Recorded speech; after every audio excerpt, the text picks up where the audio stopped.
নমস্কার বন্ধুরা, আপনারা সবাই কেমন আছেন? নিবেদিতা ড্রিম কিচেনের একটি ব্লগে আপনাদের স্বাগত। আজ আমি বানাবো মাছের মাথা দিয়ে বাঁধাকপি। আপনারা তো অনেক রকমভাবে এই রান্নাটা খেয়েছেন, কিন্তু এইভাবে কি কখনো খেয়েছেন? এইভাবে রান্না করে খেলে এটা খেতে দারুণ লাগবে।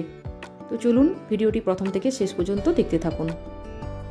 এই রান্নার জন্য নিয়েছি হাফ বাঁধাকপি, অল্প মটরশুঁটি আর বড় সাইজের 3টে আলু। আমি বাঁধাকপিটা পাতলা করে কেটে নিয়েছি, আলুগুলো ছোট্ট করে ডুমো ডুমো করে কেটে নিয়েছি 2টো পেঁয়াজ কুচি আর 2টো টমেটো কুচি, কাঁচা লঙ্কা কুচি নিয়েছি। আমি প্রথমে এর একটা শুকনো মশলা তৈরি করব।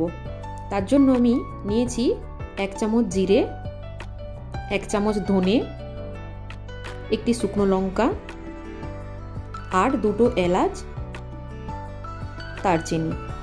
এগুলো হালকা করে কড়াইয়ের মধ্যে ভেজে নেব। ভাজা হয়ে গেছে, এবার এটা আমি শিলপাটাইতে বেটে নেব। মাছের মাথা ভাজার জন্য কড়াইতে তেল দিয়ে দিয়েছি। এবার এই মাছের মাথাটি আমি সুন্দর করে ভেজে নেব।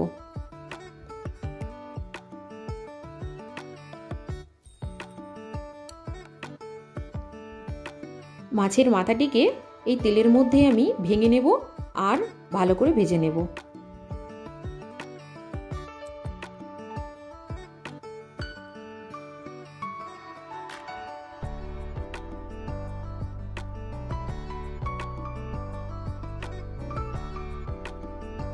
ভাজা হয়ে গেছে, এবার এটা কড়াই থেকে তুলে নেব।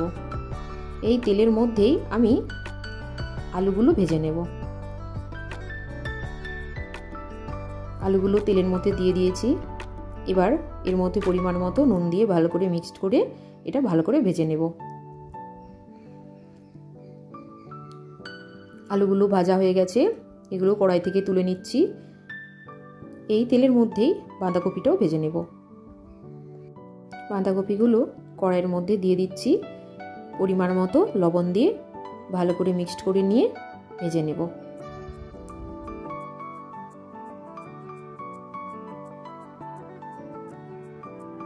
বাঁধাকপিও ভাজা হয়ে গেছে, এটাও কড়াই থেকে তুলে নেব। এবারে আমি মশলাটা কষে নেব। কড়াইয়ের মধ্যে পরিমাণ মতো তেল দিয়ে দিচ্ছি।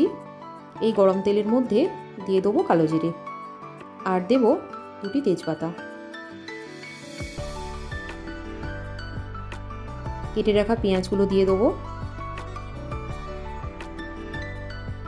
পেঁয়াজগুলো খুব ভালো করে ভেজে নেব।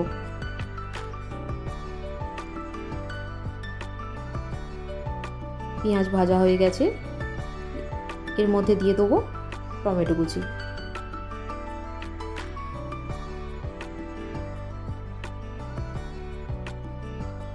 টমেটোটাও তেলের মধ্যে ভালো করে ভেজে নেব। এবার দিয়ে দিচ্ছি কেটে রাখা কাঁচা লঙ্কা।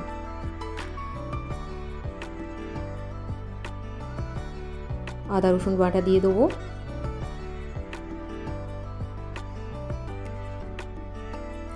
পরিমাণ মতো হলুদ দিয়ে দেবো।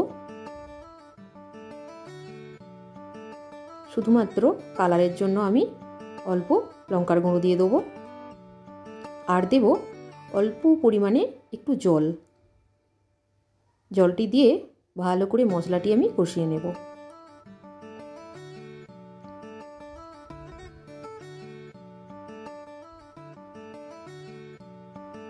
মশলার মধ্যে কড়াইশুঁটিগুলো দিয়ে দেবো। ভালো করে একটু নেড়ে নিয়ে ভেজে রাখা বাঁধাকপি ও আলু দিয়ে ভালো করে মশলার মধ্যে মিক্সড করে নেব। স্বাদ মতো চিনি দিয়ে দেবো। ভেজে রাখা মাছের মাথা দিয়ে দেবো।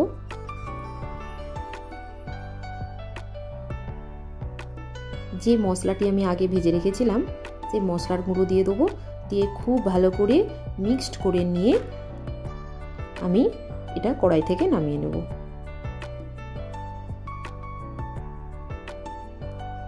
আপনারা দেখতেই পাচ্ছেন বাঁধাকপি রান্না রেডি হয়ে গেছে। বন্ধুরা, যদি ভিডিওটি ভালো লেগে থাকে প্লিজ আপনারা লাইক করে দেবেন আর নিবেদিতা ড্রিম কিচেনের চ্যানেলটিকে সাবস্ক্রাইব করে দেবেন। আবার দেখা হচ্ছে পরের ভিডিওতে। সুস্থ থাকুন, ভালো থাকুন, টাটা।